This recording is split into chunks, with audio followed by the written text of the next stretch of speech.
단기 금융상품 보면 그 옆에 같은 이름으로 단기 예금이라고 써 있는데 이 표현은 이제 일반 기업회계 기준에서 쓰는 이름입니다. 근데 우리가 종전에 프로그램도 다 이렇게 돼 있기 때문에 단기 금융상품이라고 부르고 있다. 일반 기업회계 기준서를 일반 기업 기준을 보면 요거를 단기 예금이라고 표현한다라는 얘기네요.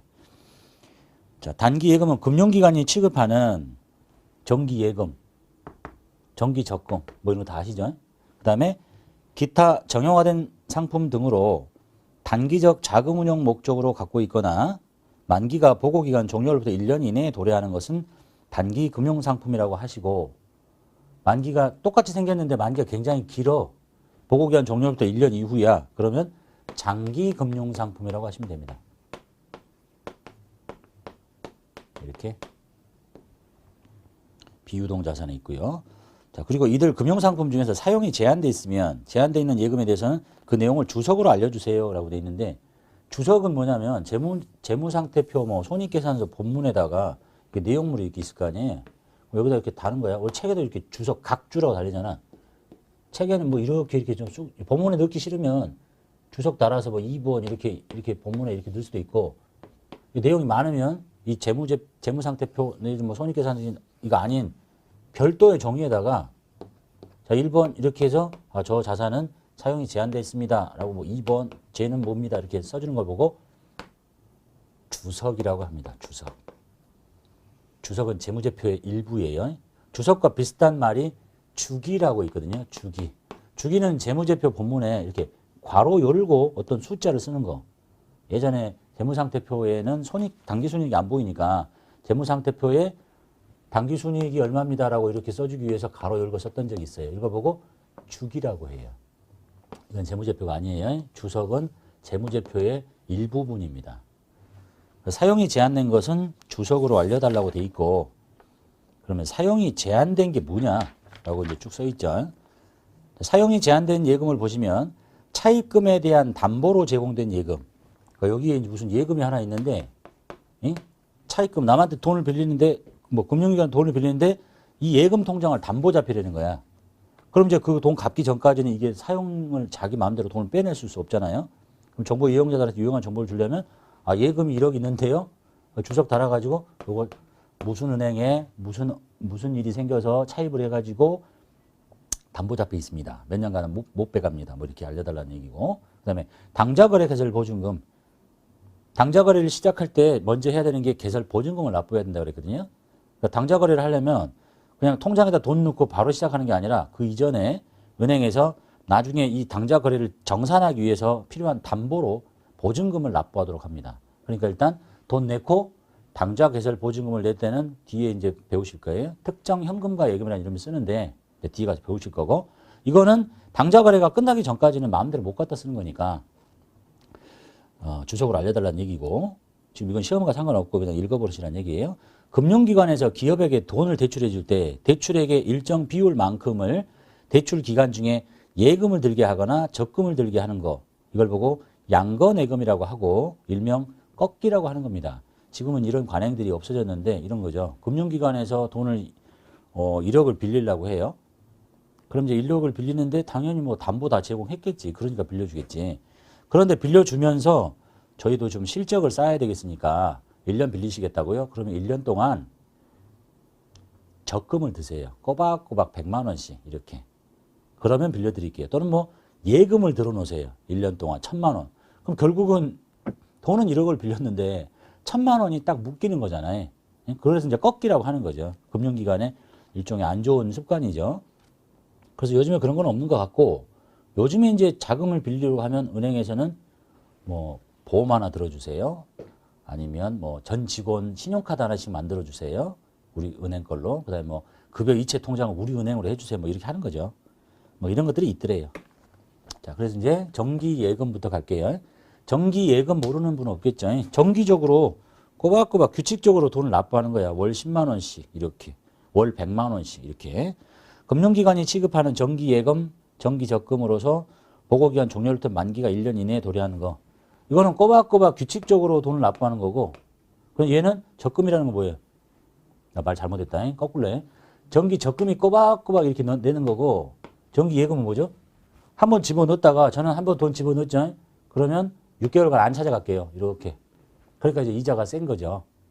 보통 예금은 아무 때나 넣었다 빼버리니까 은행이 그 돈 갖고 뭘 할 수가 없는데 제가 6개월 동안 돈을 1억을 넣어놓고 안 찾아갈게요.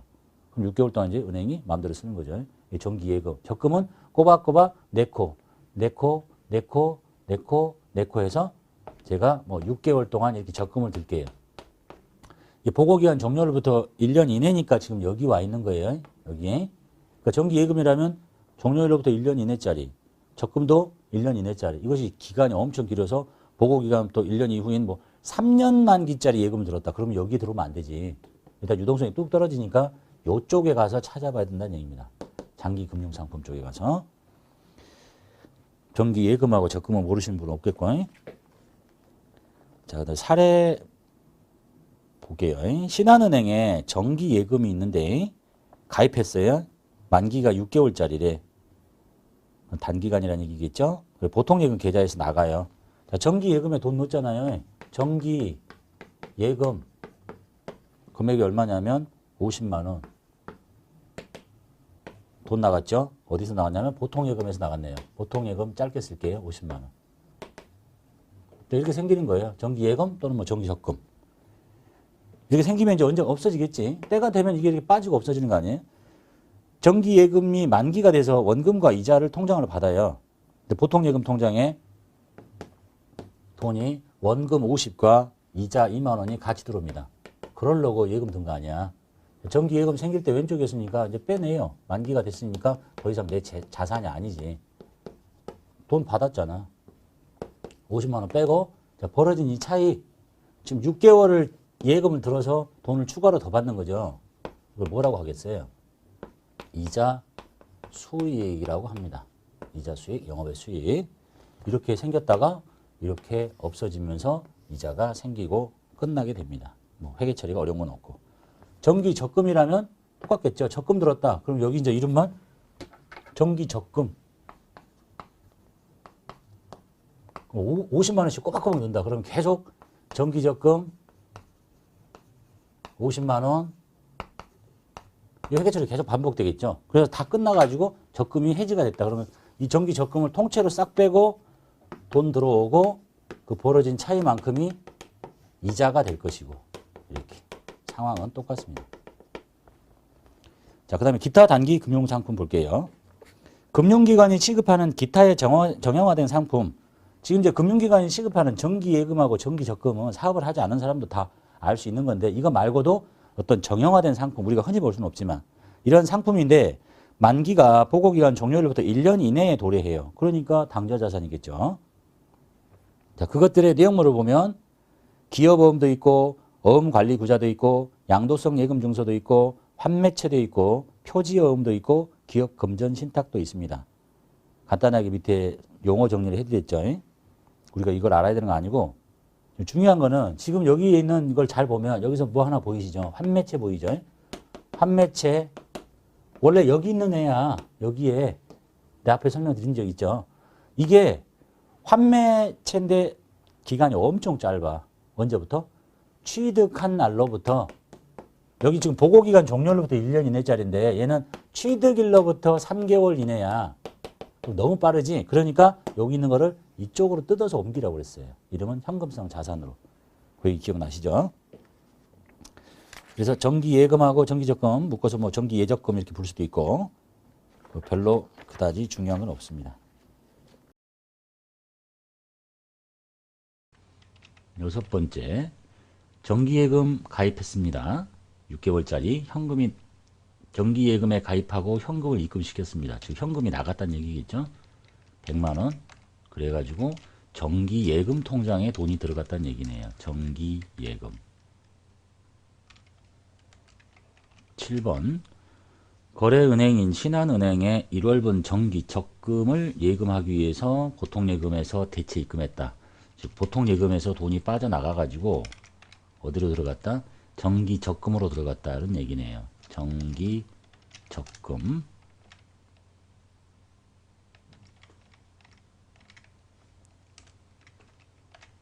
8번 정기예금 1억 원을 해약해서 보통예금 계좌에 입금합니다.